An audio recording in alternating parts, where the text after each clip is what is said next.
We have a killer episode for you today. Obviously, you know how to read, so you know the title and description of this. But we are joined by an actual minister, and his actual friend of the studio, and I help produce a podcast that she's on. But today we are joined by Alexandra Harbushka, who is a minister, and we have kind of gone back and forth. As soon as I told you about this show, every week you come in, you're like, I'm like, I want to know more. You're like, what did you guys do this week? Yeah. And I'm like, we have a paranormal investigation coming up. Which, spoiler, Travis, this comes out before we start that. So we're spoiling it? It's happening. We're doing it. We're filming it. When you guys get this, when you hear this on Monday, we're getting ready to start filming. We're actually going to do an investigation here at the studio. I'm so excited for you. Because a lot of stuff has been happening. I'm sure. Well, I feel like if you start looking for it, it shows up. Yeah, but like, to be fair, I'm not looking for it here. And I'm not even the one that it's been happening to. Okay. It happened to George. Happened to Travis this morning, comes in and goes, Austin, you may have noticed that when you came in this morning, the alarm wasn't set because something kept setting it off. Yeah, but the motion detectors kept detecting a person. It says there's a person detected, and it would siren immediately, and then I had to turn it off. Wow. That used to happen to me. I worked in new home sales, and we have to set the model homes, set the alarm for each home. And there'd be times that we'd go in and the music was blasting, but it was controlled from one of the other houses, or like pillows would be everywhere, or chairs would be, and it would be perfectly set the night before, and no one else had keys. Interesting. Okay. So you told me in passing occasionally, you're like, I'm a minister. And like, I never knew what that meant. But then last week I told you that we were going to do a hunt here, or an investigation. And you were like, do you think it's demons? And I was like, I don't believe in demons in the sense of like angels and demons. And then I'm like, how do you not believe in angels and demons? But then Brandon, who I've talked about a lot on the show, I need to have him on. So Brandon from Vegas just ripped into me, Travis. He was like, your whole generation is stupid. No. Oh, okay. He's like, you guys believe in astrology, but you don't believe in heaven. I'm like, I don't believe in either. So like, that's a fair point. Yeah, it's like people saying, yeah, I'm an atheist, but then they believe in the stars and how they affect their moods. Or angels. Or angels, yeah. Angel numbers. Can't do that. Angel numbers, Travis. You can't have one without the other. See, here's where I'm at with it is I do believe that there's a thing that's like low vibrational beings, but I think it's dimensional. I don't think it's necessarily like a heaven or hell kind of scenario. Before we're jumping way ahead. We are. Okay. So you are a minister. So I really don't even work? understand what that. What is that? Yeah. So I go into a little bit of like what it is and how you ended up becoming a minister. Okay. Very interesting story, because I never thought this would ever be me. I was raised as a Christian and always, went to church because that's what you do, and did that basically till about college, post-college, went when I felt like it, Christmas, Easter, things like that. And I kind of just got away from it. And I had our little boy in 2020, and the entire process of being able to be pregnant was an absolute gift, in my opinion, a gift from God. Like it's a miracle. Every pregnancy, like how does that even happen? And then to be able to bring life into this world completely changed me. And I thought, I want to get to know God better, because He allowed me to be a mom. Well, so did my husband. I would say there is technically another part to that. And my husband. As somebody who has a child, I understand the process. There's a process, right? Correct. My husband says he does all the work, and I'm like, you did nothing. I did all the work. I got a good 30 seconds of fun, and he looks identical to me, and she calls it a scam. Right. Totally. Right. Yeah. But anyways, so post that, and you could say, hey, it was the hormones. Who knows what it was? But I thought, well, I want to take a Bible study class. And I thought, well, I don't really want to go to church. I don't want to have to like bring the cookies and, do the whole thing. And this was also now 2020. So that wasn't even an option. So I thought, well, let me just take one class online. Let me find out. So I went and looked at different universities, and thought, I'll take one class. And then of course, one class leads to the next and the next and the next and the next. And then finally they're like, well, now you are like 5 classes away from a master's. And I was like, well, obviously I have to finish this. So I chose theology. I've always been into it. I've always loved the Old Testament, always loved it. And so what is theology for people who aren't aware? Theology, okay, great. So there's Bible studies and theology. Bible study is the study of the Bible. So really what happened in Genesis, what happened in Exodus, study of the Bible. Theology, study of God. So they are similar, but they have different things. So theology is, I chose Christian theology. You can have really any type of God, right, that you want to study. Obviously, I chose Christian theology. And through that, it allows you to be able to interpret the Bible better. There's all these different languages that it's been, transferred into, and being able to look back and study and say, well, what really happened then, and what were the people doing, and who was the king then, and all sorts of things. So that's kind of my story. Okay, so what exactly is a minister then? Because I to give a little background, I went to church when I was younger with my grandparents. Okay.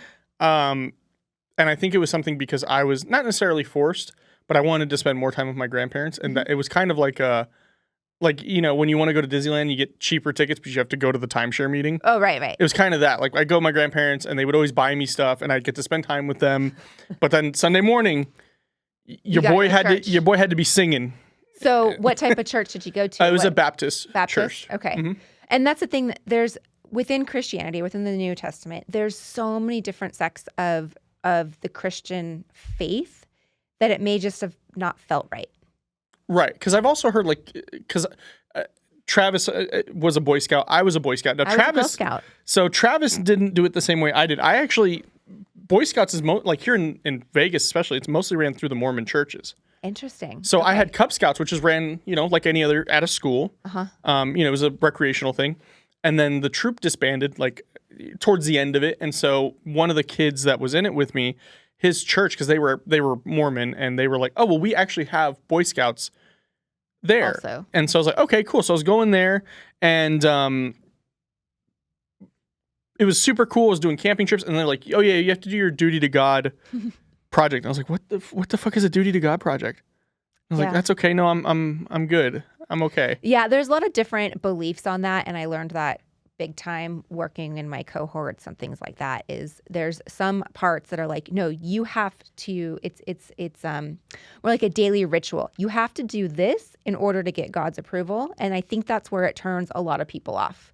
It's like, I have to do this, this, and this, and then God will accept me. Was that the Puritans that had that? Because there was the Quakers and the Puritans, and one of them was you do things in fear of God. Well, everything is right. Is it still technically that? Like God fearing is a saying. Basically, hey, you don't want to be on the wrong side. Right. Obviously, it's obvious to me, but it may not be obvious to everybody. But a lot of the Catholic or the Mormon or the Quaker, it's very much of you have to do A, B, and C, and then therefore you will be on the good side. Gotcha. Opposed to the Protestant side is like, no, you can just talk to God directly, and you can work with him. You can negotiate it. Yeah, sure. Travis, we're negotiating. We're getting in there. We're wearing suits. Yeah. We're like, what do I got to do to close this deal, God? It's like, I got to smoke weed or else I'm not doing it. And they're like, I can't do that. You can smoke tobacco. And you're like, all right. Works. You're like, coffee? And they were like, no. And Monster Energy? Yes. All right. Okay. There we go. We're getting in there. But what's a minister? Because you asked that question. Yeah. You keep veering from the point. That's my fault. We're getting going here. But there's minister, there's pastor, there's priest, there's all these different. Priest is Catholic. Yep. So that is a Catholic thing. And I'm not Catholic. Position, I guess. Position, yeah. There's the priest. And I really don't. There's bishops, there's cardinals, there's the Pope, all that. That's its own kind of hierarchy. Then in the Protestant side, there's ministers or pastors. They're basically used as synonyms. Right. Yeah. So you are you equated to like a pastor then? Pastor, minister. Yeah. So you can become ordained. You can go through different churches, or you can go through, there's a church that will ordain you. So post my education, post getting a master's, and post. So you had an externship basically. I guess, yeah. That's great. I didn't know you had like an externship or an internship, and it's like, all right, yeah, I went to college. It's like, yeah, we're really only looking for interns for altar boys right now. Right. Can we get those in here? But okay, so that's super fascinating because right before I was just trying to get a little bit of information, and you're not currently belonging to any church. It sounds like. Correct? I'm not a minister for a church. Okay. I guess is what you're asking. No, I'm not. But I do use my work daily, because I work with people that are dealing with sexual trauma and things like that. So I do offer pastoral counseling to people. Oh, okay. And so I do use it in counseling ways, but I'm not I'm not the head of a church. Right. Yet. Would you want to be?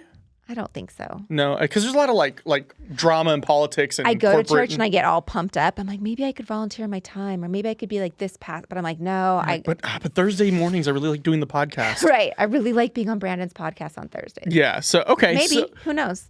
So with that being said, we kind of laid the groundwork here. Okay. So you are, in equivalent, a pastor. Correct. So you have, if you were to say, how many hours would you say you have invested in studying the Bible? Obviously, anybody who is, I would say, I guess, maybe I'm saying this wrong, but is religious and is actually devoted to being one with the faith is probably always studying the Bible, correct? Or always Absolutely. at least reading. And always reading or participating or listening or Right. Yeah. So I don't think I could give you an hour. Okay. And I mean, but you've spent probably a couple hours. years, right? Yeah, years. It took me 3 years to get my master's. Okay. So it's equatable to like being like getting an actual like business degree or absolutely. like Travis a film degree.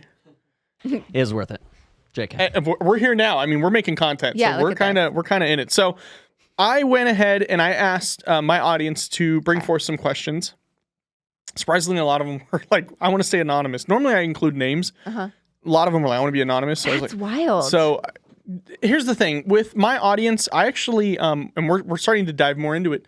We have a lot more of like spiritual people, not necessarily, and a lot of them are religious in the terms of like Christianity, but a lot of them are like, they practice voodoo, they practice hoodoo, they practice divinations and stuff like that. That scares me.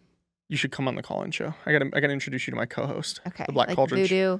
I think you would like Miss Noah though. Like She's nice. Magic.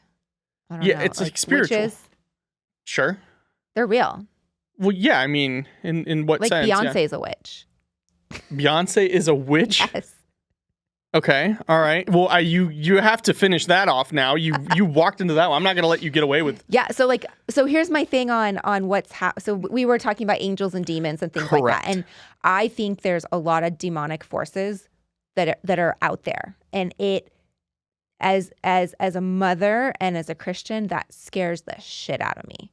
Definitely. I just as a parent, I resonate with you on that. I mean, there's obviously bad people out there. Yeah. But I also think that there's people that are demonic and that are worshiping Satan. Like just today, I had to go to the post office before dropping my son off at school, and it wasn't the post office, it was like a postal aunt or whatever. And I walk in, and the woman working there has devil horns on, and I'm like, what the? This is March. This is like Halloween, okay?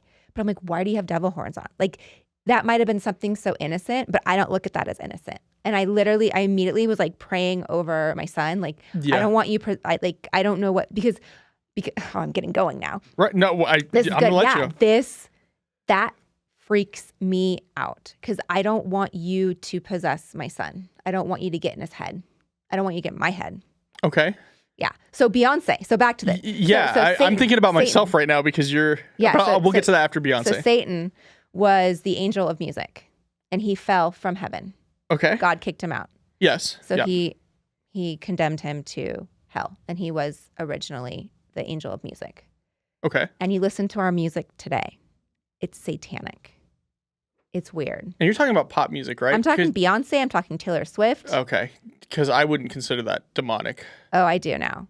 I'm going to show you. Yeah, I did. Have you seen my tattoos? No. Oh, Travis, she might walk out of here. They're not. Here's the thing. I'm not a demonic person. I don't think. Travis, am I demonic? You're on the. You're not ill-intentioned. I think that you do just. You don't believe in the demonic side of many things, so you just kind of do whatever. Like there's people who wouldn't sit that close to a Ouija board, in general. Yeah, but also I got it from Amazon. Fair enough.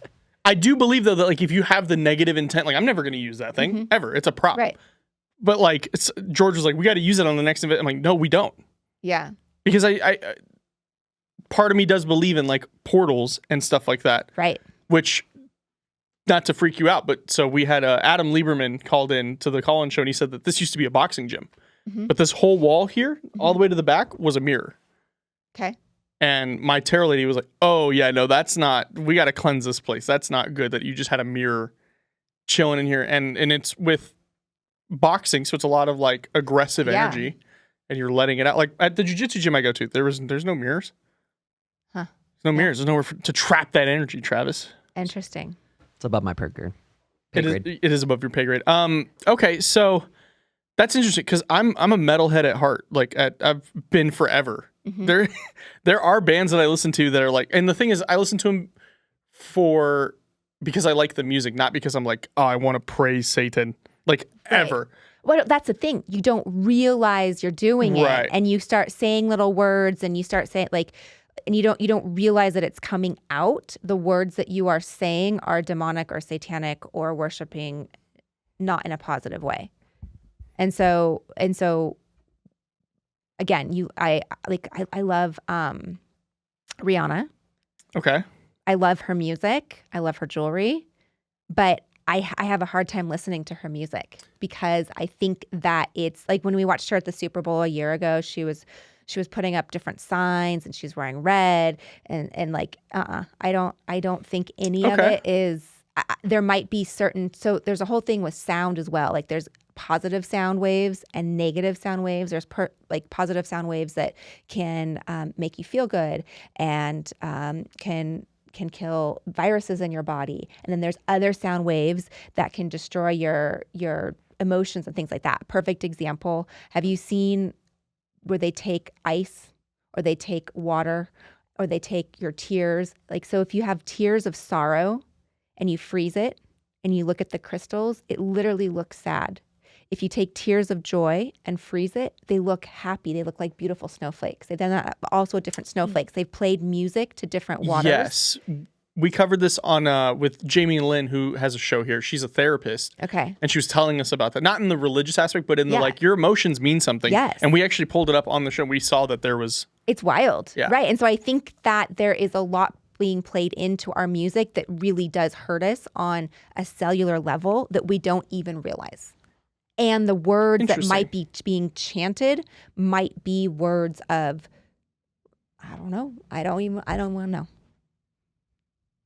Thank God you're not meeting freshman year me, because I was edgy. I was really... Okay. Where are you now? I just don't care anymore. I still listen to the same music. Absolutely. I mean, I listen to other music, but I was a musician for 10 years. So like I listened to what I resonated with. Yeah. Granted, like there's a band... It's going to sound really bad. There's a band that I like. They're from the UK and they're called Infant Annihilator. Crazy. And their whole first album was talking about like the hypocrisy of like the Catholic Church. Okay. It was the vocals doing it. The instrumentals on it, amazing. The vocals were like, Travis, they went hard. They were some cool vocals. They were deep. They were dark, but it was like it was almost like poetically it was cool. Right. It wasn't like, oh, the meaning behind it is like, yeah, I'm going to get behind that. It was just the music resonated with me. I like it. If it resonates, sometimes it resonates with your body, sometimes it resonates with your whatever emotionally you're going through. So I think that's also a good thing. But, well, let's go on. I was going to get into the Catholic Church. I almost even want to show her my tattoos now because she's going to leave. No. I don't have like a pentagram or anything like that tattooed on me, but I just have cool stuff that I like. Is it like Satan? Not necessarily. Are they devil horns? No. And that's the thing about Satan. All right, I'll just... Yeah, let me see. All right. Take it. It's all on my arms.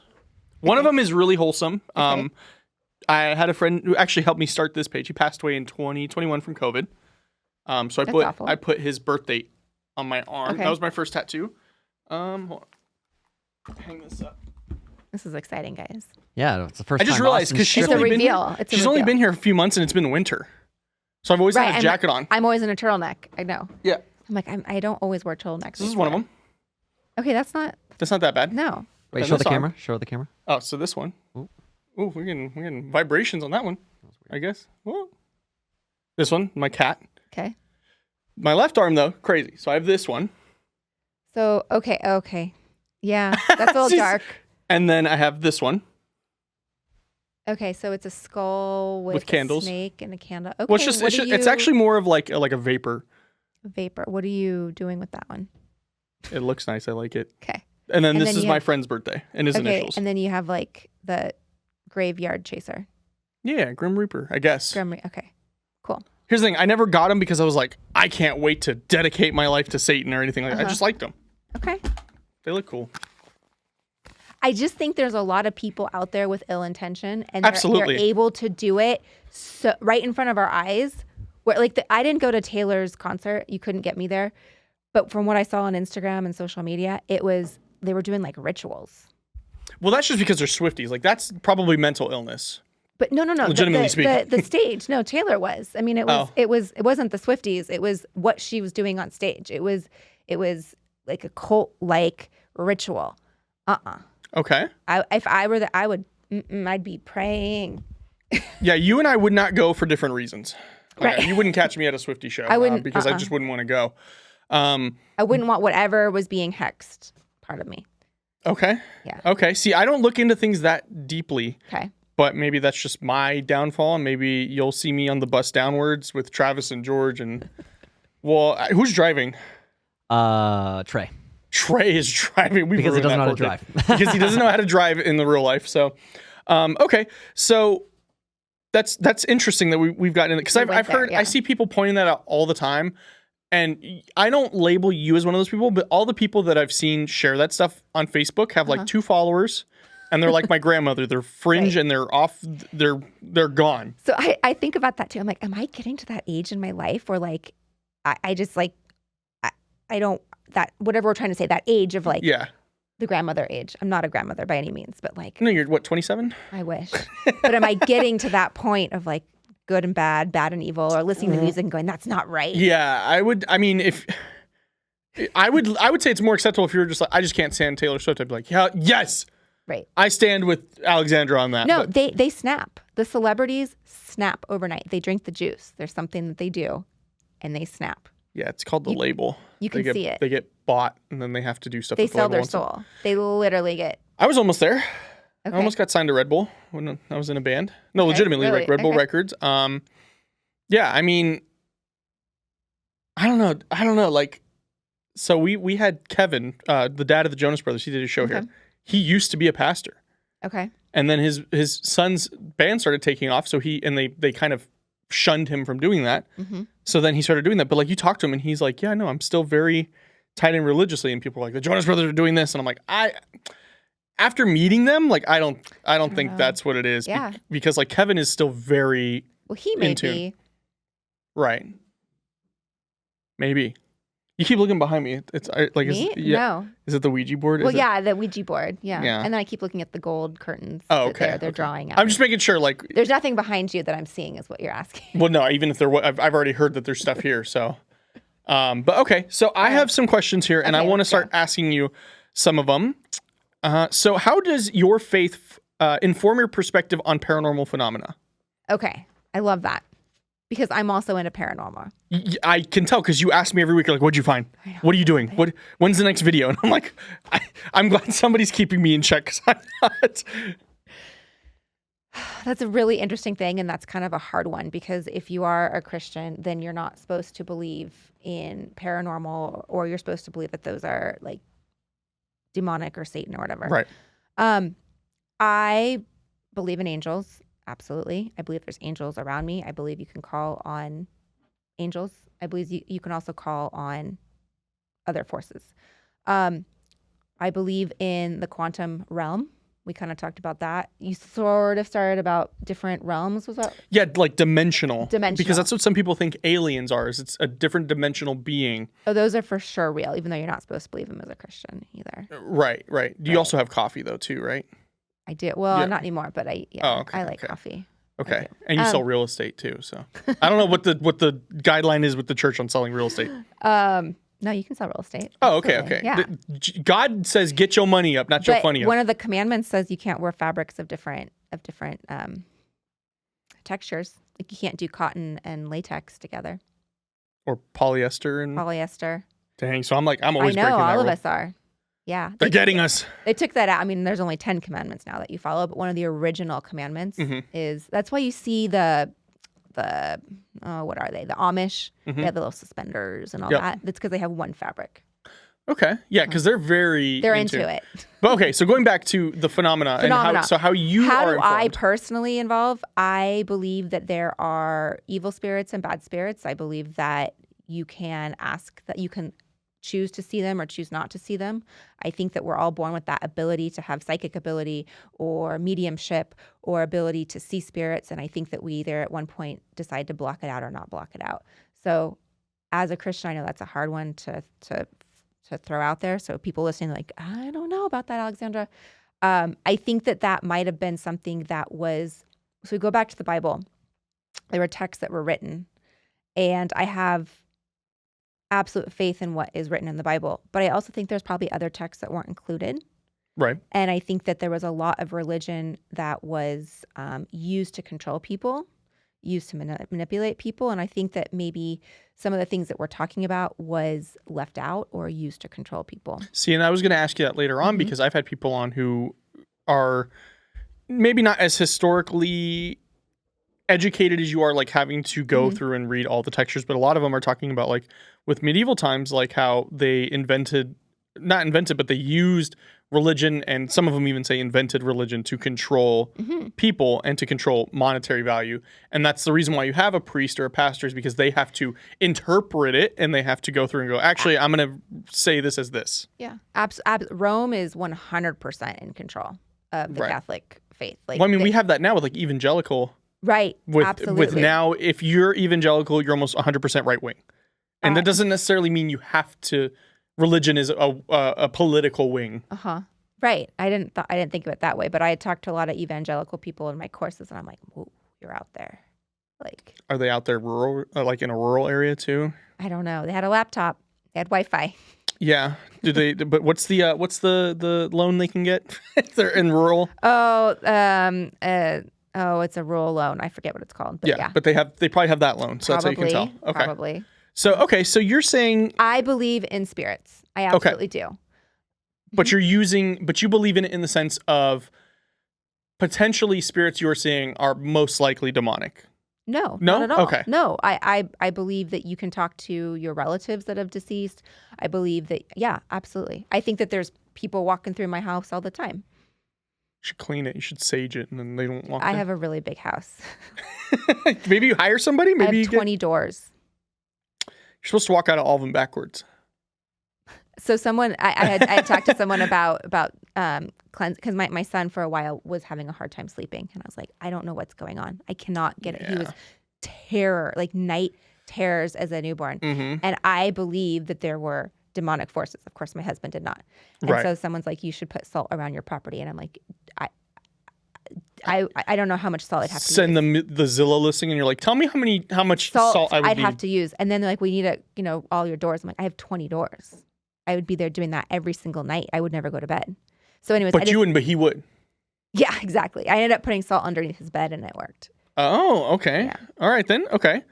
So this next question, in your opinion, how do religious beliefs intersect with the understanding of true crime and the paranormal? So true crime being like, for example, like murder cases, serial killers, stuff like that. And oftentimes serial killers, a lot of them are found to have mental illness. I was just going to go there. Yeah. I think, I don't know how that happens. I honestly don't know enough about like murders or serial killers or anything like that. I do know that all people can get off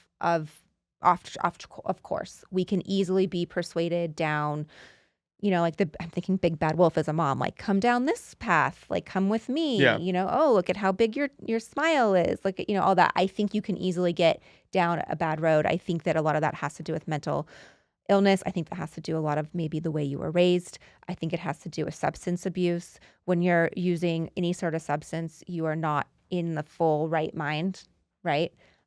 So I don't even know how that works. I don't know how you get there. Okay. Yeah. So, I mean, I do believe you can be saved. Right. I do believe that there's a lot of people that when they do go to jail and things, they practice forgiveness, they practice salvation, they practice all of that. They've done studies of people who lost a loved one, and they will go into the prisons and they will meet with the person that murdered their loved one and work like a through sense of God. closure, right? Will work through God for forgiveness. Now, absolutely. It's with your counseling, is that something you kind of do, where you're not necessarily taking the victim with their abuser, but like using God to work through that trauma? I do. Well, I talk a lot. I do ask people if they're faith-based, and if they are, then we work through that. If they're not, I still basically say the same thing and just leave the word God out. You're like, you should treat yourself. You should take care of yourself. Right. Religiously?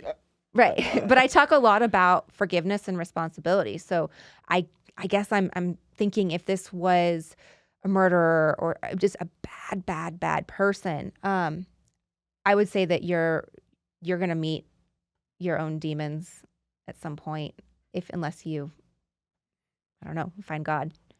Right.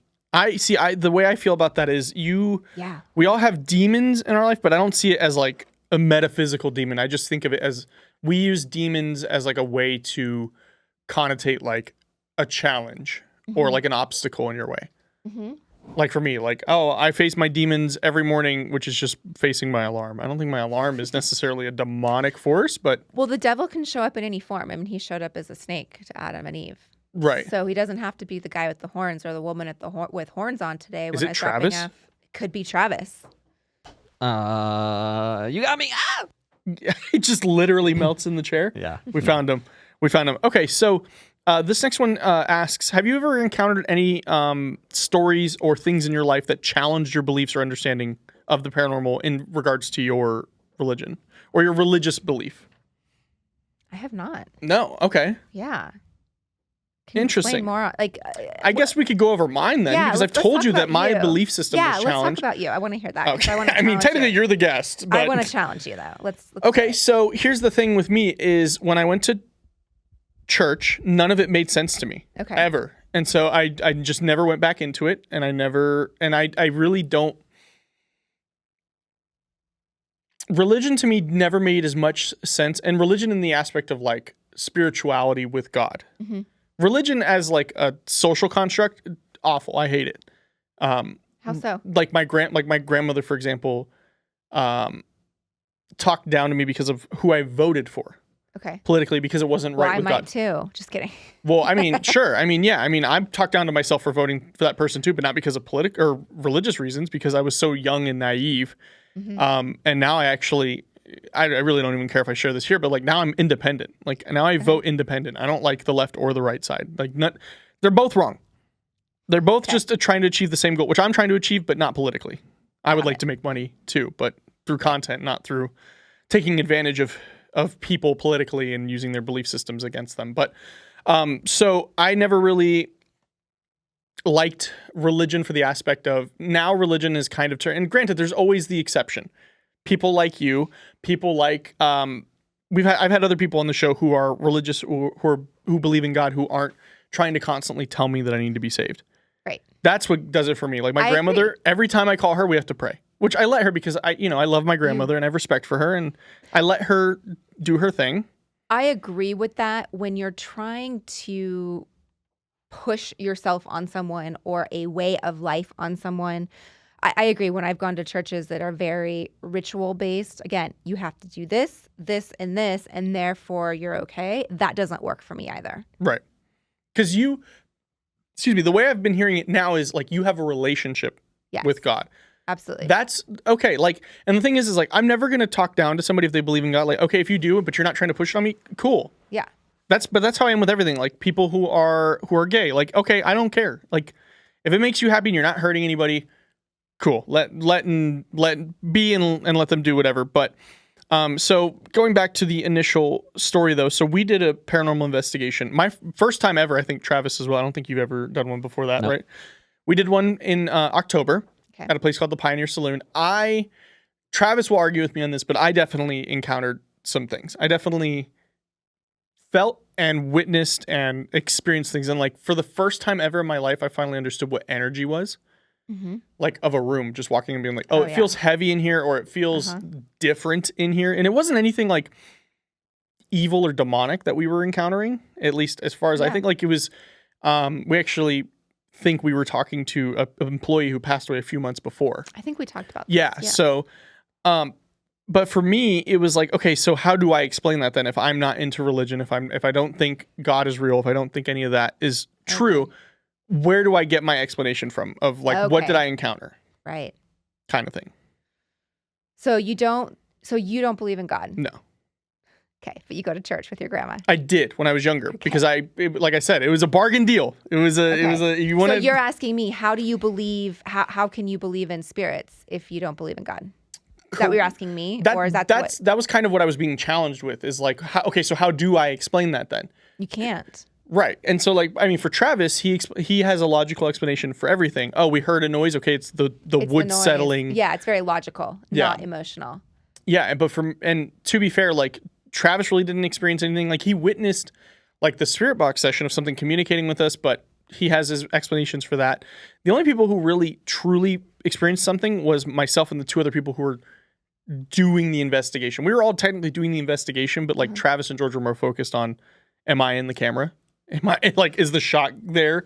Is the audio good? Right. I was actually focusing on what are we actually here for? What is the purpose of what am I trying to convey or trying to accomplish while I'm here? You were present. Yeah, I was very present in the moment. So for you, so you're at a cognitive dissonance, meaning you have your brain that says one thing, but you physically experience something else. And how do you explain it? Correct. It's God. You got to go to God. Right. Right. She's like, and that's the episode, ladies and gentlemen. We're done. No. I mean, so here's the thing for me, like and this isn't. I mean, Travis, are we starting religious junkies at this point? Like, let's keep going. Let's find out. So for me, like with the whole God thing, where it's like we're created in His image and whatnot, it's like, well, then how come a child in Africa is starving, or is born with the disease, or like my child is born with an issue that legitimately pertains to him? That's a mental thing he has to go through, and we have to deal with every day. That doesn't necessarily check out to me. Granted, now I've heard like, oh, it's because it's testing you, which is kind of a fucked up thing to think about. It's like, oh, my child having a disability is God's like challenge to me. It's like, science always made more sense to me because you could see in front of you how we are explaining, like how we got to here. Right. Evolution, physics. See, I don't believe in evolution. Right. I figure. I figured since we're sitting here having this conversation, but like. But there is proof that evolution didn't. Correct. occur. We can track it. No. Well, yeah, you can check the DNA of other species. Like, here's the thing: is like people think and this is something I always got wrong. People are like, I am not a descendant of monkeys. It's like, no, we're not actually descendants of monkeys. We have a common ancestor with monkeys. Okay. But in your belief system, you believe in the Big Bang theory? Yeah, I mean, why do we have all these other planets then that we're able to observe, and stars and? Well, I did write some facts down if you want to talk about it. Okay, yeah, prove me wrong. Okay, all right, she's going to prove me wrong. She's going to be like, Austin doesn't know anything. Actually, she's going to become the new host of Bizarre Junkies. Okay, so there's evolution and there's creation, right? Correct. So as a Christian, you would believe in creation. As a non-believer, you would believe in evolution. So as through evolution, it's life comes from non-life. It's like it just showed up. Chicken or the egg. Right. Yeah. Granted, that's a simple term of putting it because it's over millions of years of evolution of cells forming, breeding of.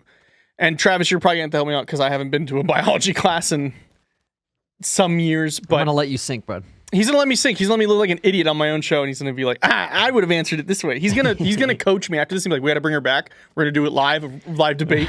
Because that's the next pillar of evolution is, like you said, the cells. So there's like singular cells, Correct. 2 cells, 3 cells, 4 cells. And they're saying that it started with 1 cell, and then we have us that are, I don't even know how many, I don't know how complex. Billions of cells, yeah. Exactly. Right. So there's nothing that proves that we or a chicken or, there's obviously bacteria, right, single cell or things like amoebas, but hasn't evolved to where we are today. So again, there's not proof of that, like proof that we showed up from 1 cell. Okay.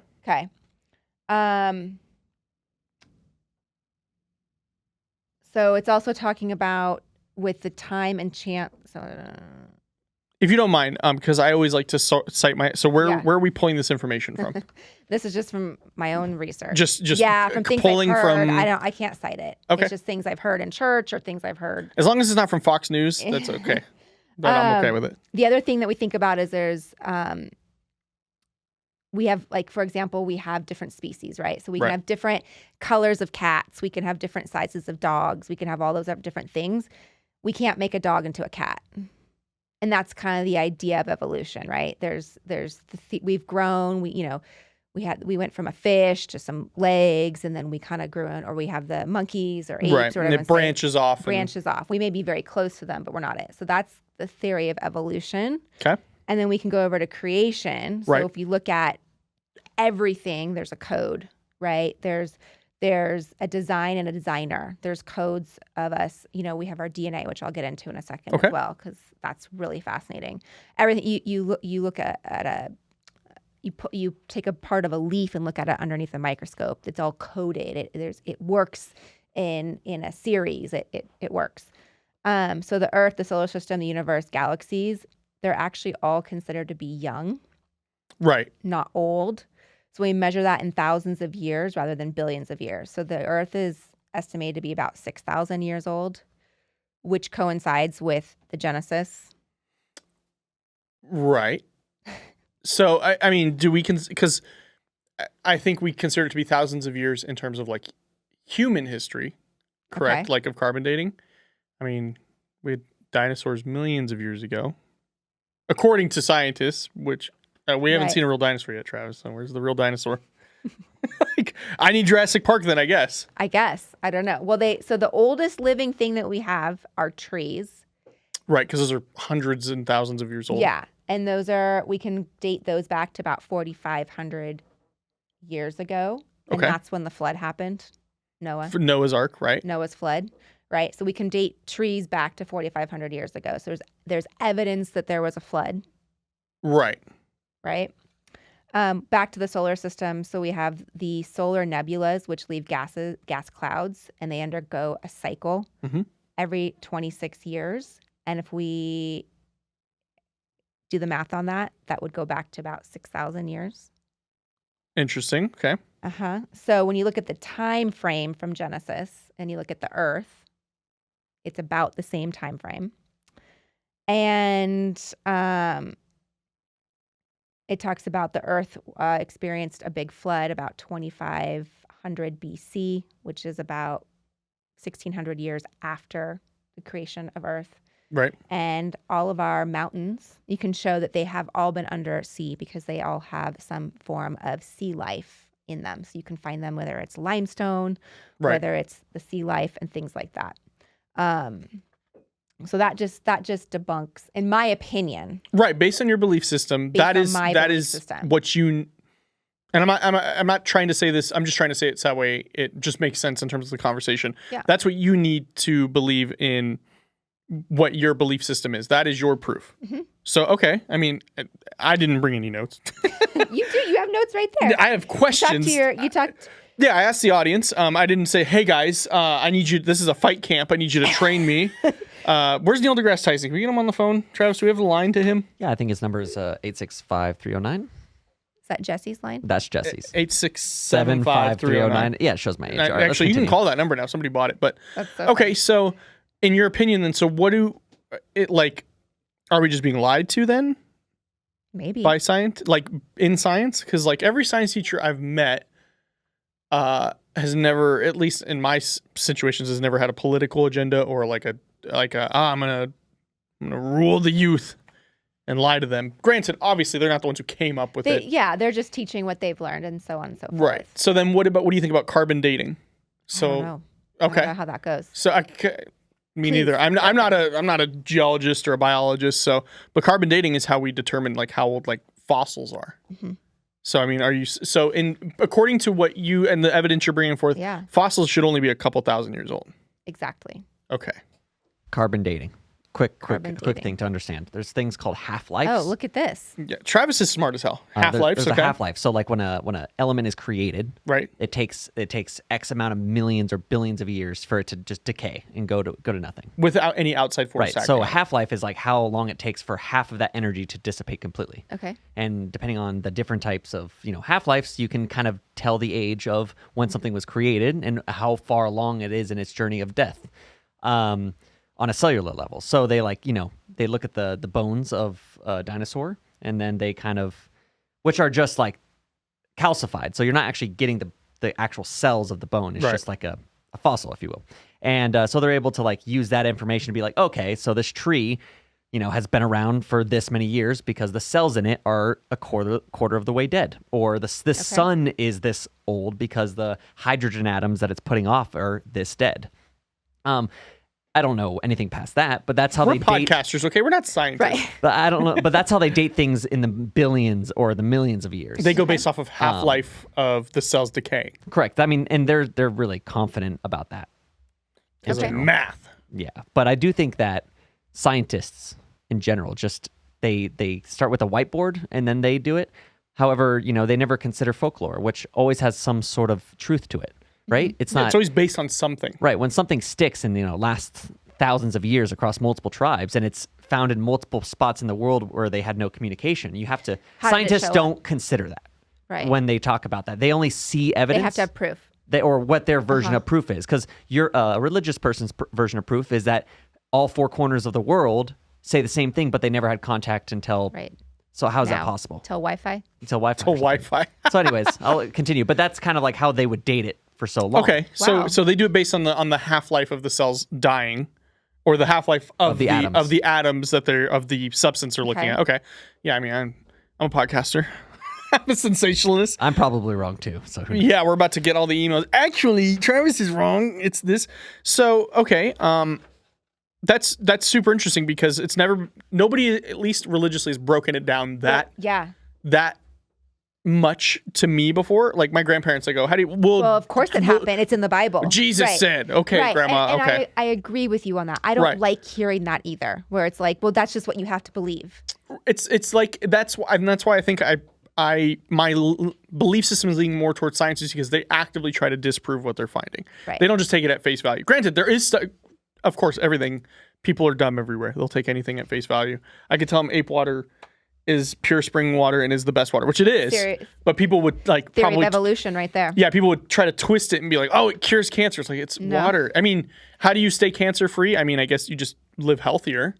Try not to have carcinogens in your body. But so, like, for example, then, like, let's say if somebody is born with Down syndrome, but the common thing we're always hearing is that we're created in God's image. Is that necessarily God's image? I guess so. I mean, that's up to God. I don't know. I can't answer that one for you. Or why do bad things happen to good people? Why are good people taken young? Why all these things? Why would you have a Down syndrome child, or why would you have a child that's missing an arm, or why, like you said, the children that you see in poverty stricken? Why, the cleft palate and all these things? I can't answer that. And see, and then I respect you more for that though, because other people that I've talked to that are religious, like, well, because God, and it's like, but okay, but you're just going off of what you have conjured up in your head based on going to church and what your pastor tells you and what you pull from this. So I respect you more for just straight up being like, I don't know, because to be fair, we don't know everything.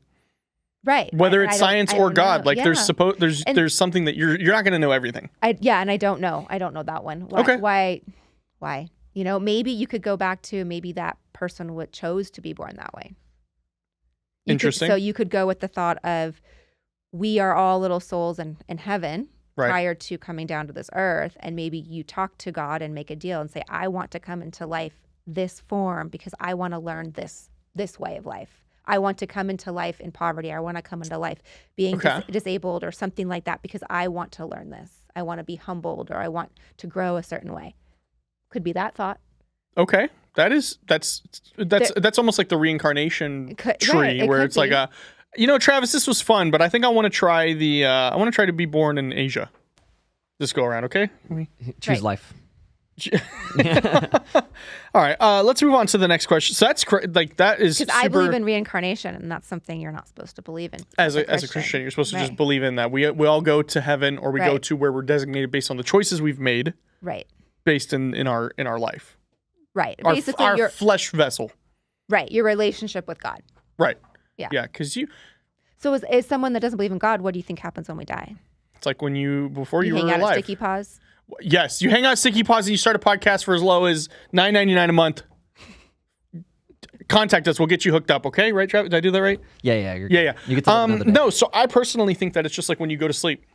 So your soul. It's just done. So do you think your soul and the body are the same? Or are they mind bodies?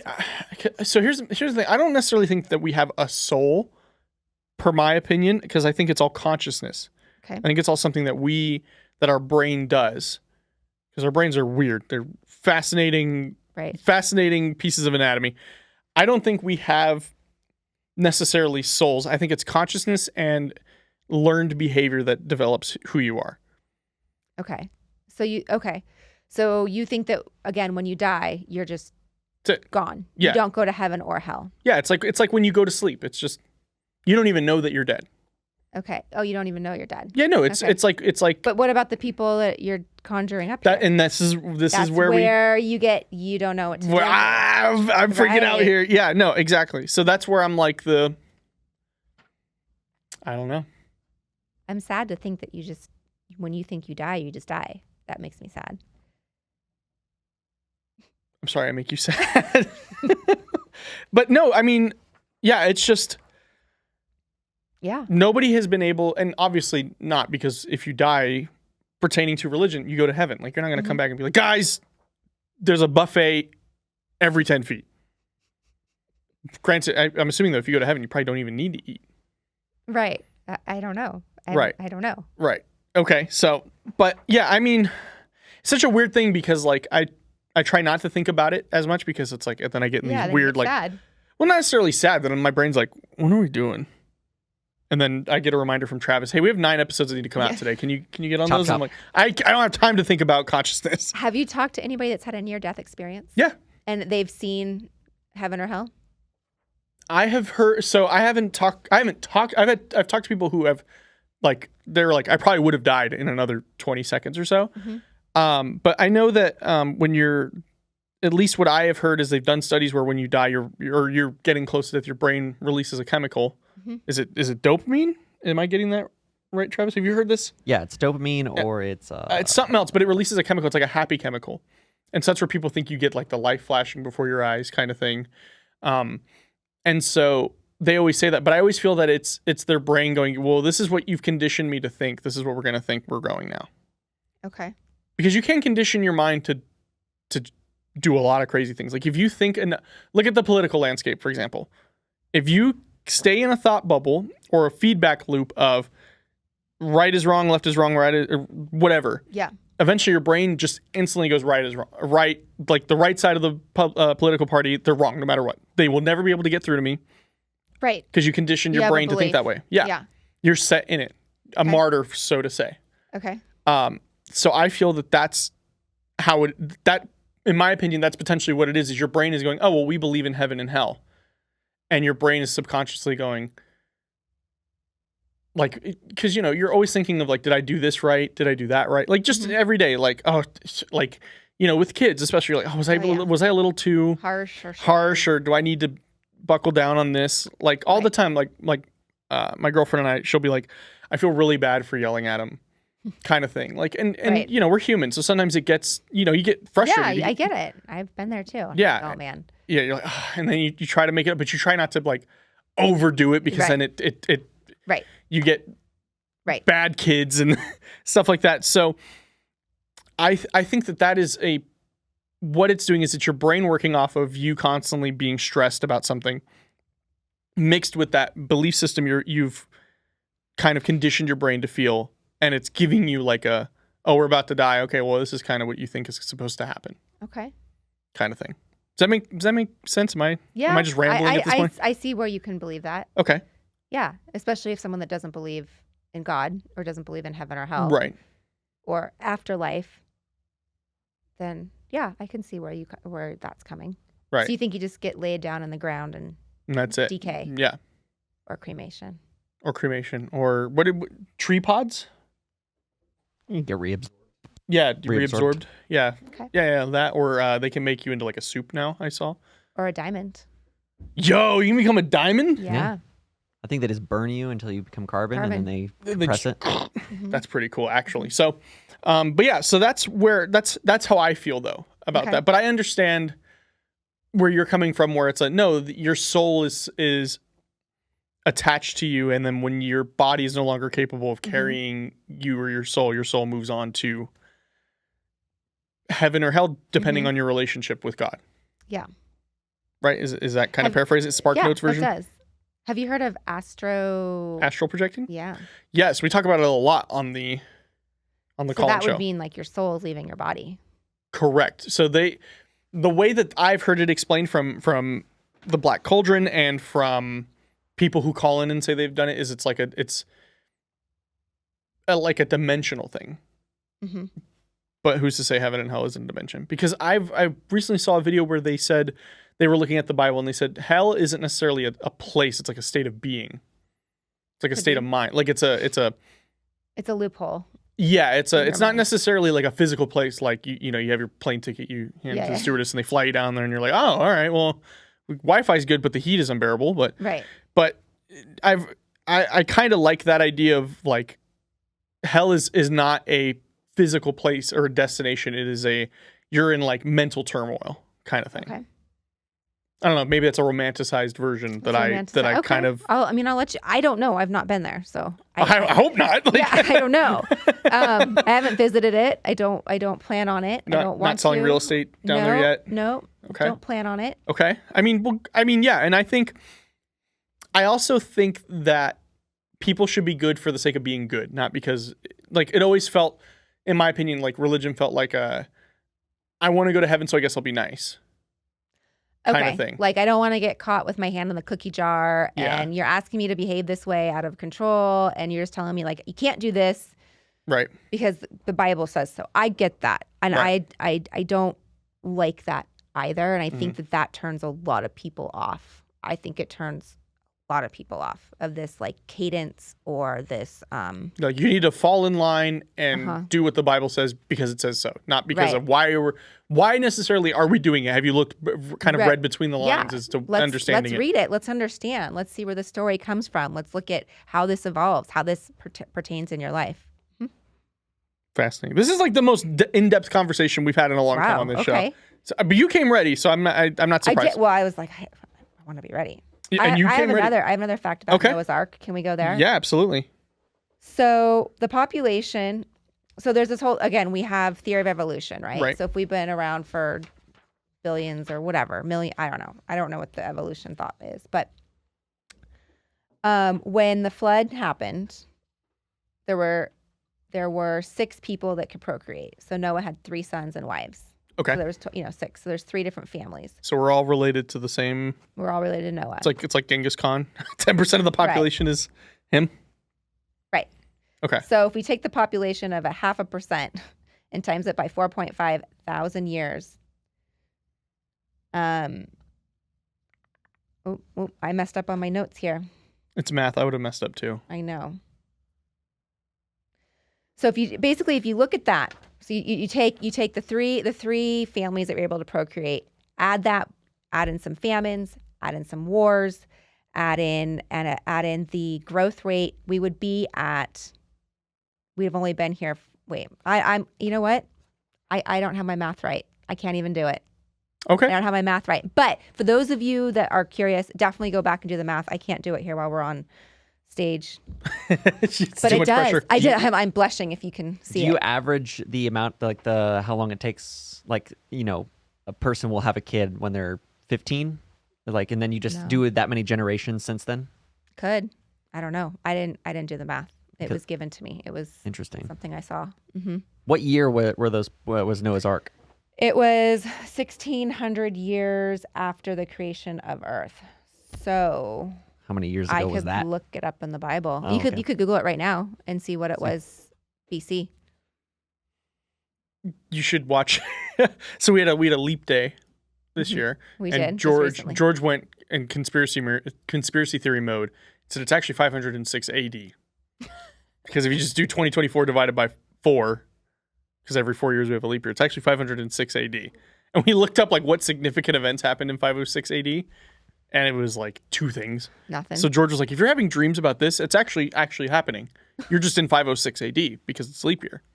It says go.gale.com. Not sure if that's reputable, but it says anywhere between 2900 to 5700 BC.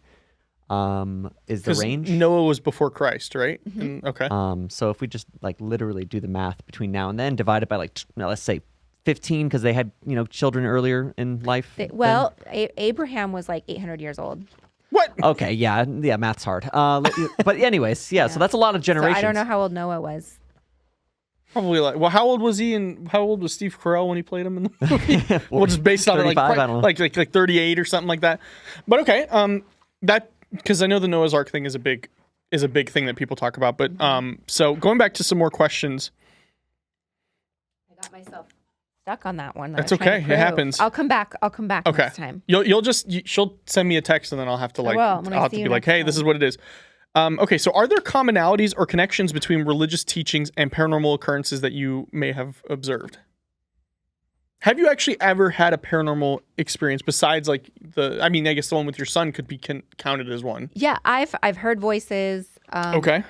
I don't know if what I've seen has been like hologram. Like for example, that they've talked about you can see people and they're not really there or things like that. Happened to me at the ghost hunt. Yeah, at the paranormal investigation. Well, it happened to me at the airport. The airport. Yeah. And just a busy ass look here in Vegas. It was in San Diego. I was coming okay. to Vegas.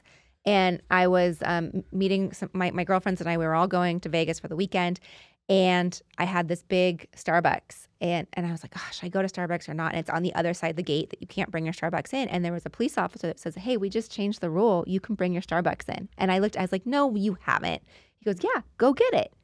So I walk up to the TSA and I go, "I can bring this through." And they're like, "Who told you that?" I'm like, "That guy." Like I was, damn, so they lied to you. And I literally was just talking to him, and it wasn't a busy airport. It was a dead time. It wasn't like here where it's always. It was its own little terminal that had just one or two gates. And I'm like, but it was, and he was gone, nowhere to be seen. And I literally just talked to him and walked up to the gate. So I've had that happen. Okay. I've heard voices. Yeah. So okay. I believe in the paranormal. Right. So what have you? So I mean, the question asks. Go back. So are there any common commonalities or connections between religious teachings and the encounters Jesus you've had? Died, he rose. Right. 3 days later. 3 days later. Right. He became a spirit. He showed up after he died. He showed up to his friends. He talked to his friends. So yeah, it's the same thing. They talk about it in the Bible. Okay, so the commonality there is that Jesus was doing paranormal stuff. Yeah. Okay.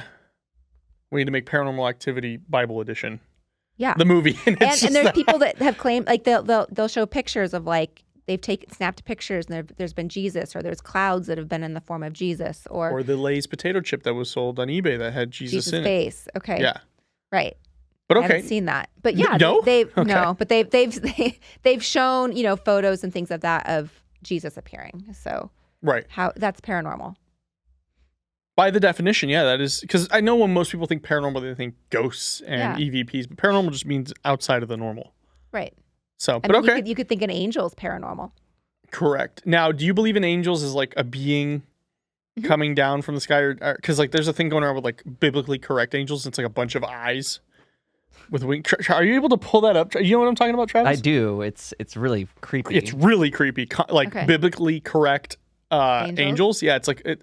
I haven't looked up what the Bible says about angels, but it says everybody's like, this is a biblically correct. If you were to go based on what it says in the Bible, supposedly this is what an angel's supposed to look like. Okay. It's really fucking creepy. It's like do they have wings? Yeah. Like they have wings, they have multiple eyes. I don't know, it must be from a certain one of the Bibles. Revelations, which is pretty and it's like terrifying. But it's like when you see it, you don't feel terrified. You're like calmed by it. And it's just described with like multiple wings and multiple eyes. Interesting. I have not seen this. But yeah, it's like it's in the lore of people making silly funs against the kind of like the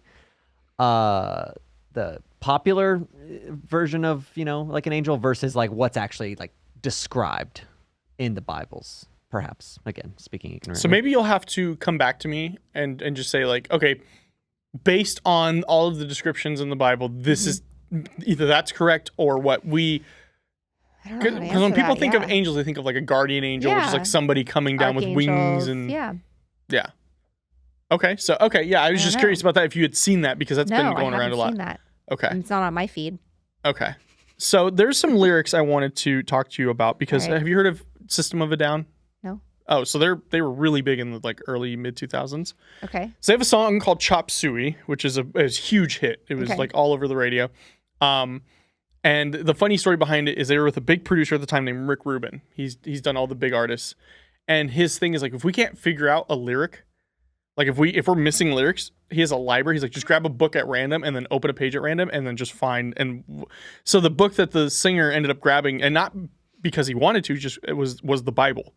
Well, maybe he's drawn to it. Well, no, because he unknowingly. did this. Wasn't looking, maybe and then he it pulled was it. a godly moment. And so this is like the one thing I do like about the Bible is like it is very well written. It's beautifully written. It's beautiful, like poetically beautiful. I want to go over some of these.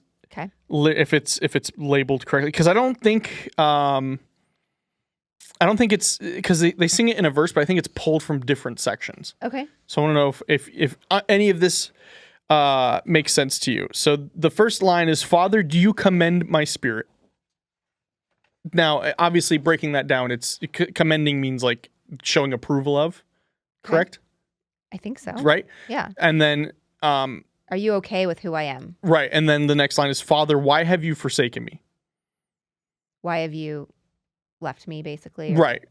Okay. So I'm trying to see if it breaks down, because I always love looking up like biblical quotes, because like they just have so much gravity to them though. Because like even if you look at it from my perspective, where like if you were to, you don't necessarily believe in it, but understanding the context of like the gravity of religion and the gravity of like God being an omnipotent being creating you, and then you having the fear of it. Like I always find those lyrics so like fascinating, or like those words fascinating. I know what you're saying, and it's interesting. We have to remember though, but this has been translated into so many different times, and you can have a children's Bible that's just like plain and simple. So was it written in Hebrew? Was it written in Aramaic? What part? And that's one of the things that we talked about learning all this is what part of the world was this written in? Who was writing it? Right. What mindset were they in at that time? Okay, so I'm Do we know where these lyrics come from? yeah. So the I commend my spirit is Luke 23:46. Do we want to look it up? Sure. Yeah. So it says, which is most likely where the part of the song came from. The line, "Why have you forsaken me? In your eyes forsaken me," is likely referring to Isaiah 49:14, which says, "The Lord has forsaken me, and my Lord has forgotten me." So I think they did some paraphrasing to fit the rhythmic timing of the verse and all of that. Luke what? The first one is Luke 23:46, because it says, Jesus said, "I commend my spirit." Luke 23. Welcome to Bizarre Junkies. We're doing Bible study right now, so take a seat. Have a 23:46. yes. So it says here, Luke 23:46. Then Jesus, calling out with a loud voice, said, "Father, into your hands I commit my spirit." It says, "I commit." Commit. Okay, because granted, this was 2001 when this is written, so I don't know if the Bible was in a different, or they could have had an older Bible. Mm-hmm. They could have. So here it says in the study, but it says, "I commit my spirit." Jesus' own human spirit returned to the presence of God the Father. So back to spirit, soul, Right. returned back to God the Father. Return to sender, as Elvis said. Mhm. Okay, and then so the next one, Was Isaiah 49:14. 49 introduction. Isaiah 49:14.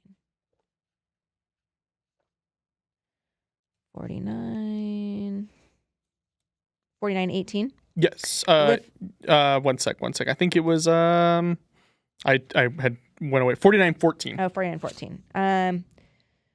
But Zion said, "The Lord has forsaken me. My Lord has forgotten me." Which, okay, so that's the line that they pulled from. Mm-hmm. It says,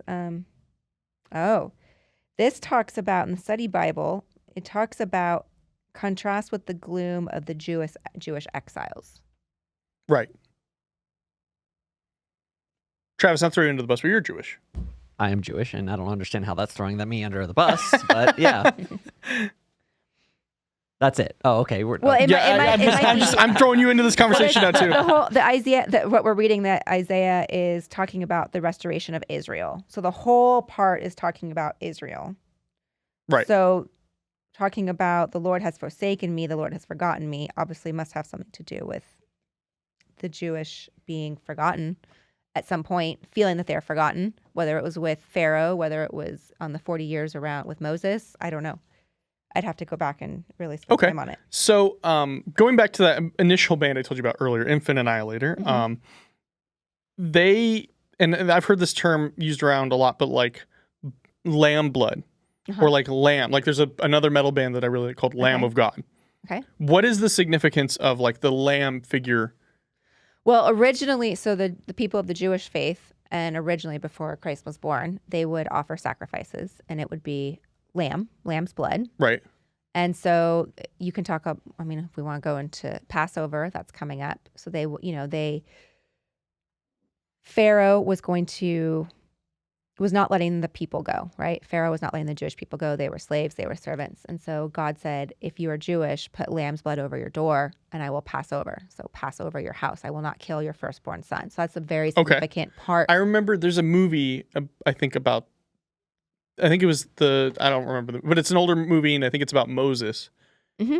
And they had like a thing where like they had blood on the Moses led door. them out. Moses was the one that said, put lamb's blood over. Yeah, and then you hear people being like slaughtered out in the town, but the people with the lamb's blood on their door were safe. Yes, exactly. Okay, so that's what that's referring to. Yeah, and also Abraham went up and Abraham would sacrifice lambs. Like that was what they used to sacrifice to talk to the Lord. They would sacrifice. Right, and that kind of goes back to like the Quaker Puritan thing where you're doing things in fear of God. Like we haven't had water in 6 months. We need to, and this is more so going like Aztec kind of things where they would sacrifice to hopefully gain something where, oh, God's mad at us. We have to sacrifice somebody to get crops to grow again. Right. It was just a way of, I guess, communicating. And so the idea is now with the blood of Christ, right, you no longer have to do that because Christ sacrificed himself. And so when you take communion, I don't recall in the Jewish faith, because I know you guys do communion. Do you actively? Do I actively study the Jewish faith? No. Do you go to? I don't know if is it called church for you guys? Temple? No. Nope. Were you bar mitzvahed? Nope. Just I'm more of culturally Jewish. Okay, than just by religiously. Birth, blood, if you will. But your mom is your mom like she doesn't go to temple though, right? My family's Jewish faith was lost with my grandmother. She didn't really teach my mother. Oh, okay. So what do you have hanging above your desk? That's a hamsa. It's like to protect. Oh, okay. It's like a dream catcher. Yeah, I guess. Yeah, in a way. Okay, or like a cross, or yeah. But I know you take communion because you break bread as Correct. well. 100%. Ooh, yeah. Yeah. Mm-hmm. So I don't know what everything is a symbol blood in the Jewish faith. You're supposed to be even the drinking. food you eat on Shabbat is like this fish has cultural significance and religious significance. But so it gets lost on me because I didn't study anything. It's just wow, everything I'm eating. He was too busy in film school. He was like, "That's cool," but do you guys know about like cut-ins and J-cuts and? Yeah, well, I missed the boat. No pun intended on. With Noah? With Noah. But no, with my birthright tour, where I probably would have learned a lot of this stuff. Can't go now. Can't go now. Yeah, do you want to? I can go to Israel, though. You would be conscripted. Maybe. It would be like, guess what, brother? Front line. Yeah, let's go. Get in there. 2 years mandatory service. Yeah. Let's go. But, yeah, I mean, hey, so that was a popular song, and they used religious lyrics. Now, could you, obviously you were saying maybe he was drawn to it. Maybe he was drawn to it. Yeah. And here's the thing with like, if you really break it down, nobody will ever know anything unless you were there to experience it. Like, I don't, like, you could say, like, let's just say you and Brandon from Vegas had a conversation. You were like, yeah, he said this. You could say that, but I have no way You're not there. Yeah. Right. Right. So, but to be fair, maybe he was drawn to it. So, and I know they're Armenian, so they may have like a different. They're Christian. Oh, are they? Okay. Maybe, but that was like, and maybe for me, it's just the experience of like the gravity of those lyrics with the music behind it. Okay. But like, because I've listened to faith like worship music, and that it's okay, but it doesn't hit me the same way as like, because the way it was performed, the way it was. Yeah, because like this is always like in a almost like a dire, desperate situation of like not necessarily mortality, but like there are some grave consequences with like the lyrics portray like a story of like grave consequences, or it has like such a deep, maybe I don't want to say dark because it's not like the Bible is like trying to be dark. I mean, it has definitely adult subject matter. Yeah. But it always feels so like I keep using the word, but like so like the gravity of it is always so heavy every time, and that's something I do enjoy about it. To you. Yeah. Interesting. Yeah. Great. I think that's great. But so okay, because like I've always like I have friends that like when I was in a band, my bass player was Mormon, but she was like very like. Was she practicing? Yeah, she went to church every weekend. She'd always have conversations with me, and it was always because at that point I was just being an edgy little like shithead, and I was like, God's not real. What has he done for me? Which is like a pretty gonna ask you ignorant that. way. Have you ever had a godly moment? Have you ever had a thing that you're like, wow, this can only be God No. that did this? No. No. Not even the birth of your son? No. Okay.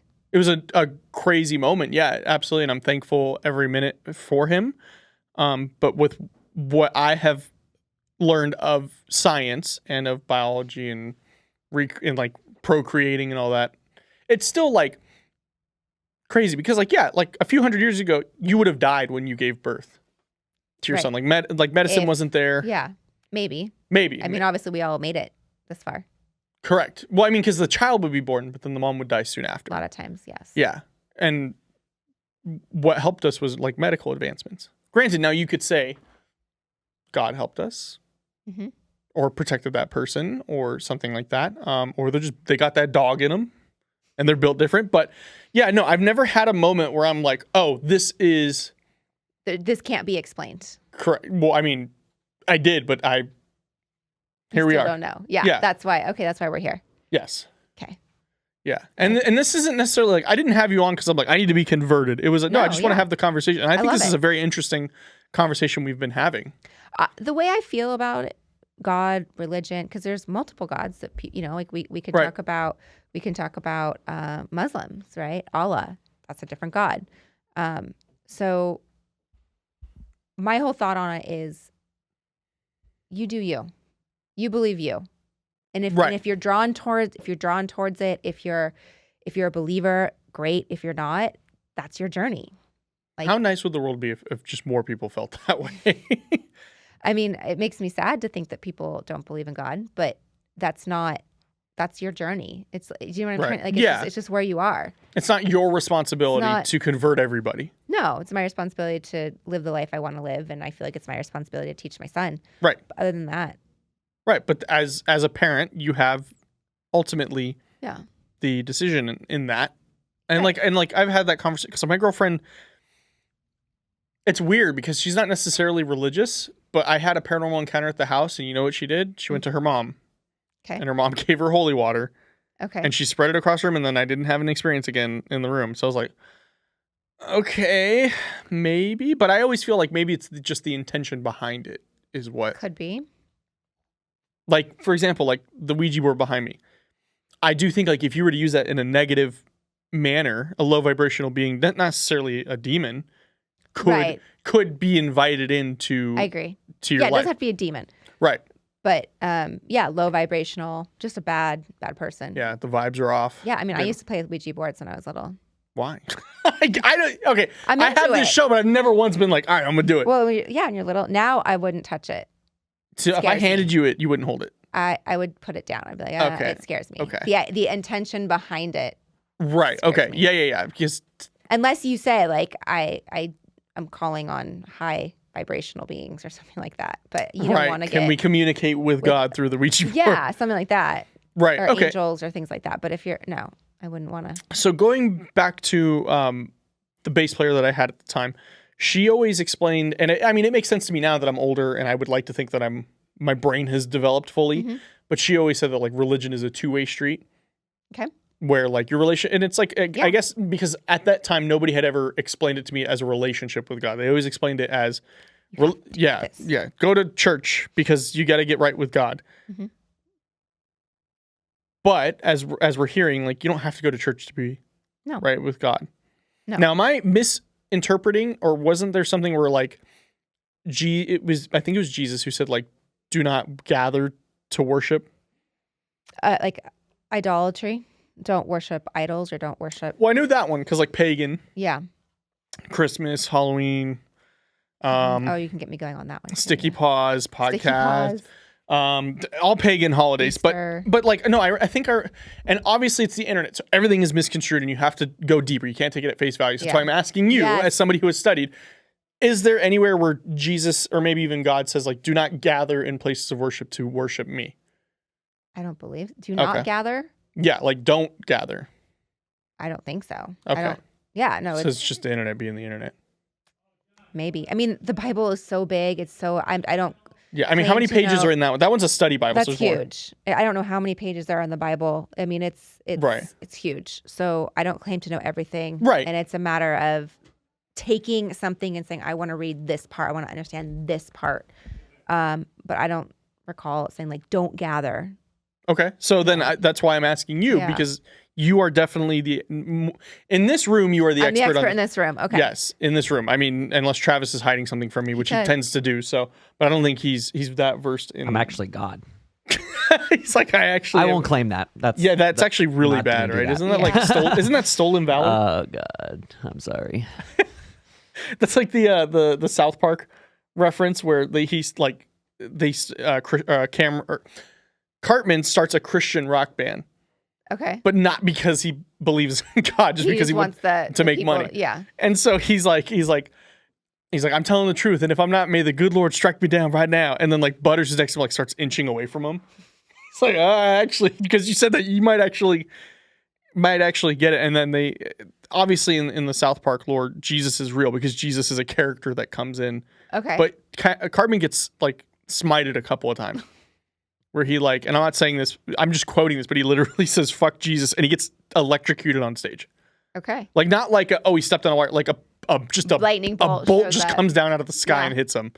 But so getting back to a few questions, because we're kind of running out of time here, so I want to get to some more questions. So have you ever engaged in discussions with individuals from other faiths about their perspectives on the paranormal? I guess technically this is one right here. This is one right here. Not about paranormal specifically. I mean, I've definitely looked at other religions and tried to understand it and things like that. I guess when I talk about paranormal, I don't bring up religion. So I guess Right. we're having it right now because it totally contradicts Yeah, saying when you die, you're dead. Right, And then it does. there's ghosts walking around, sticky paws. Right. So Something that I have been told on the show, and is something I've kind of latched onto and try to sort of adopted, is somebody told me that because I asked him, because he does a lot of paranormal investigations, I said, why is there always like older ghosts? And there's no ghost being like Free Britney. Like there's nobody. you haven't seen young ones? No, it's always somebody older. And so the theory he gave me is because back farther back in time, people died more violently. And so you have such a release of energy depending on how you die. So his theory is that like when you're in like a medically induced coma or like you're sick for a couple of months and you're slowly dying, he said like he feels like maybe your soul has time to prepare to move on. Like you're ready. It's not an abrupt, like if You weren't- somebody came in here and we like just were brutally murdered Yeah. in this room, God forbid. Oh, God forbid. Yeah, I like using the term. Okay. But I could gravity. Okay. Gravity. She's about to call me out so hard, but No, it's interesting. But so like, if somebody was to come in here and murder all three of us, there would be such a high release of energy. It would be a shock, right? Yeah, and he said that the energy like coats the room, and that's why you can go into a haunted location, and that's why you still have activity going on. There's because the energy is still in that room. Or they're lost. They haven't crossed over. They're not ready to. Correct. Yeah, like they're not unaware that they're unaware. Yeah. Uh-huh. Which then goes also back to Yeah. Yeah, Your whole thing. I lived in this elderly apartment. It was built like 1910, and it was an apartment house. And sometimes I'd come home and I would see, like a bellboy, Mhm. like see a bellboy standing there. like we don't have those. Right, but he was dressed from like that era. Yeah. And I'd look at, and I'm like, nope, go back. He's gone. But I would see it out of the corner of my eye. Mm-hmm. So I mean, based on that, do you think that is with like the Christian faith? Do you think that could potentially have some sort of relevance in commonality with the faith of like there is a release of energy, and I guess that goes into like your soul being.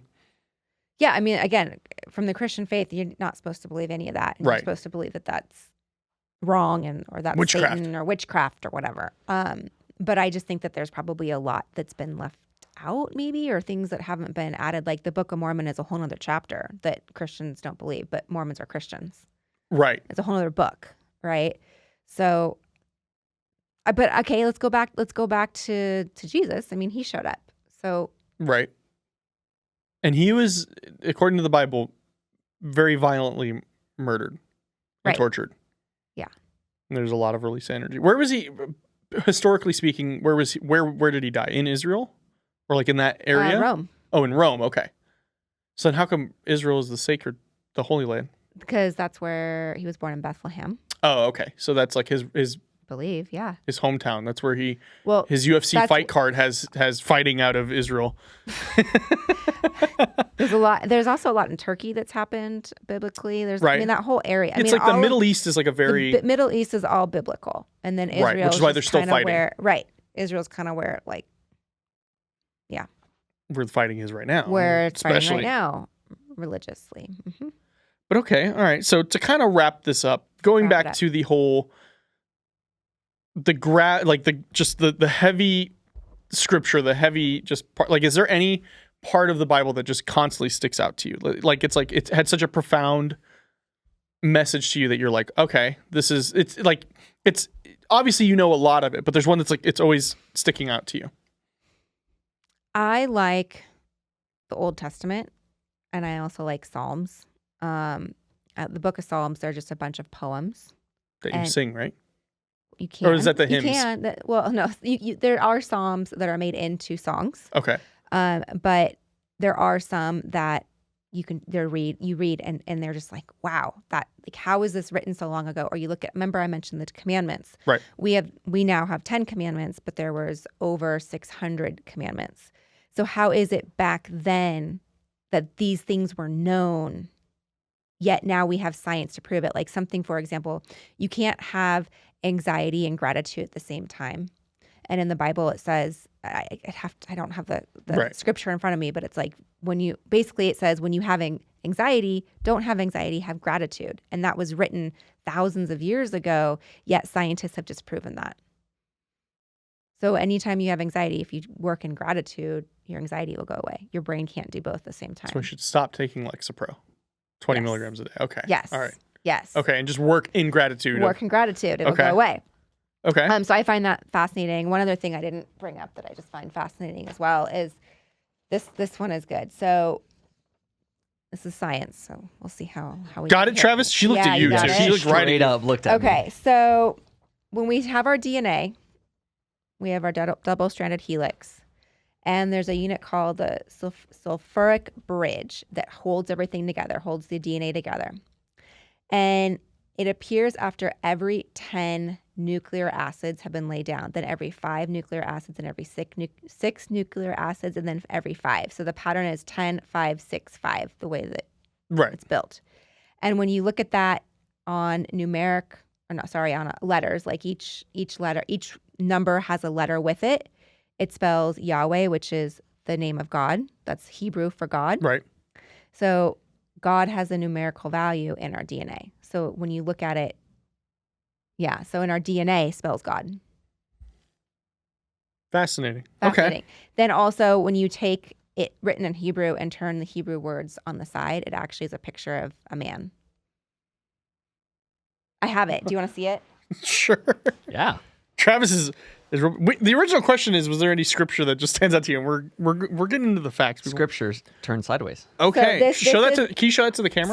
So the printout I have in my hand is Hebrew, and then when you turn it on its side, it's a man. Wow. Yeah. You learn something new every day here, folks, on Bizarre Junkies. Mm-hmm. The original ASCII art. So our DNA spells God. Okay. So back to the initial question: Is there like a scripture or just a phrase or something that just sticks out to you that maybe has like a lot of just gravity to it? I think the DNA is really what gets That's me right just now. what- That's what gets me right now. There's not one that Okay. I can't think of one right now. No. Okay. Yeah. So I asked you about this before you even came on. Yeah. Our sponsor is Ape Water. Yeah. Now, I have used holy water before in the past. Now, am I remembering this correctly? Holy water is just means it's been blessed by Yeah. a there's- priest or by someone who's ordained or so back to water, because we were talking about that earlier. You can put any intention in water. Right, because technically, they say that memory or water has memory. It vibrates to whatever your intentions are. So if, again, speaking of music, have you seen where they like will freeze water that was listening to heavy metal and No. the water looks angry? Hell yeah. Yeah. So you can I need that water. technically speak into water whatever your intention is. It can be ill harm or it can be Right, or it Wonderful. could be affirmations. affirmations. Or working in gratitude, not anxiety. Exactly. We're learning. We're learning. But okay, so I asked you, Yeah, to bless the water. Yeah, I mean, is that something we can do here on the show? Yeah, because we are doing a paranormal investigation next week in this exact building, and we want to cleanse it afterwards. So I would also talk about, because I did write a prayer down here, but I would also work on sealing off the house or praying over the house, which is, I guess it's not a house, but this is over an the office, building, over the domain, over the building, and Okay. and water is something that can be used. You can also anoint it with oil, like frankincense oil. That was one of the gifts that was. Travis, brought what's to the Jesus. ruling? I don't think we're gonna be tossing water in here and just. I mean, I don't see why not. Well, I mean, it'll evaporate. I'm just okay. I Just mean, don't Vegas, there's no humidity. Well, just don't toss it on the cameras or Yeah. that. But that's where all the dark energy. Don't make is. they just pour they it all over attach to the equipment. cameras like they'll never throw water on me. Yeah. You want the blood of Christ is the idea. Or as close to it as you can. You want the blood. You want the You want the intention to be. Want this intention- to be in used of. right. Okay. Right. So like I'll pray over my son. Right. Right. Like, and I'm like, I want to bless you in the blood of Christ. Like today when I saw like the demon at the postal annex, I was like, like don't come in here to my child. Right. Right. So yeah. So you want a blessing over it.